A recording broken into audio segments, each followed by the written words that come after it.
हिजाब को लेकर विवाद की शुरुआत भले ही कर्नाटक से शुरू हुई हो, लेकिन इसकी गूंज पूरे देश में सुनाई दी। राजनीतिक पार्टियों ने भी इस विवाद पर खुलकर राय रखी। विवाद इतना बढ़ा कि मामला कोर्ट में चला गया। और हम अपनी बेटियों को इंशाअल्लाह ताला अगर वो ये फैसला करती है कि अब्बा अम्मी मैं हिजाब पहनूंगी, तो अब्बा अम्मी पहने बोलेंगे बेटा पहन, तुझे कौन रोकता हम देखेंगे इंशाअल्लाह। हिजाब निकाब पहनेंगे, कॉलेज को जाएंगे, डॉक्टर भी बनेंगे, कलेक्टर भी बनेंगे, एसडीएम भी बनेंगे, बिजनेसमैन भी बनेंगे। और एक दिन याद रखना तुम कांड की जनता, शायद मैं जिंदा नहीं रहूंगा, तुम देखना एक दिन इस देश की प्रधानमंत्री एक बच्ची हिजाब पहन के प्रधानमंत्री बनेगी। इस समय यह मामला सुप्रीम कोर्ट की बड़ी बेंच के पास है, क्योंकि 2 जजों की बेंच ने अलग अलग फैसला सुनाया। अभी हिजाब पर बैन जारी है।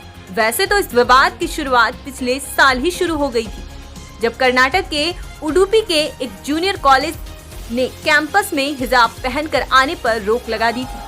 लेकिन इस साल जनवरी महीने में विवाद का दायरा बढ़ गया।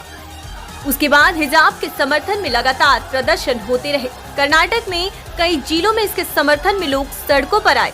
उडुपी, शिवमोगा, बेलगावी, कोंडापुर, चिकमंगलूर समेत कई जिलों में उग्र प्रदर्शन हुए। उडुपी में फरवरी महीने में प्रदर्शन को दबाने के लिए पुलिस को लाठी चार्ज करना पड़ा। कर्नाटक के मांड्या में मुस्कान खान का एक वीडियो खूब वायरल हुआ, जिसमें वह अल्लाहू अकबर का नारा लगाते हुए दिखी।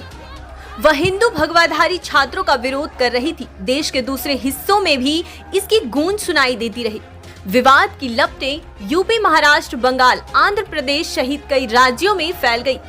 ऑल इंडिया मजलिस ए इत्तेहादुल मुस्लिमीन AIMIM प्रमुख असुद्दीन ओवैसी ने कहा कि अगर एक सिख लड़का पगड़ी पहन सकता है और एक हिंदू महिला मंगलसूत्र पहन सकती है और सिंदूर भी लगा सकती है, तो मुस्लिम लड़की की हिजाब पर सवाल क्यों उठाए जा रहे हैं।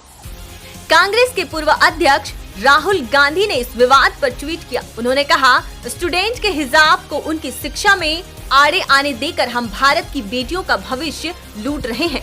माँ सरस्वती सभी को ज्ञान देती है, वह भेद नहीं करती।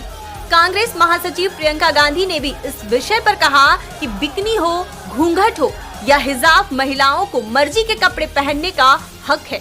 आपको बता दें कि जनवरी महीने में ही कर्नाटक हाई कोर्ट में हिजाब पर प्रतिबंध के खिलाफ एक याचिका दाखिल की गई थी।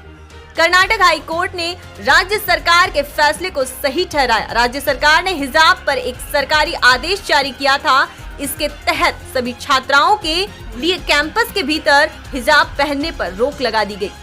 उसके अनुसार स्कूल प्रशासन जो भी यूनिफॉर्म तय करेगा उसे ही पहनना होगा। सरकार ने यह भी कहा कि यह प्रैक्टिस लंबे समय से चली आ रही है। अनामिका, झारखंड न्यूज़ तक।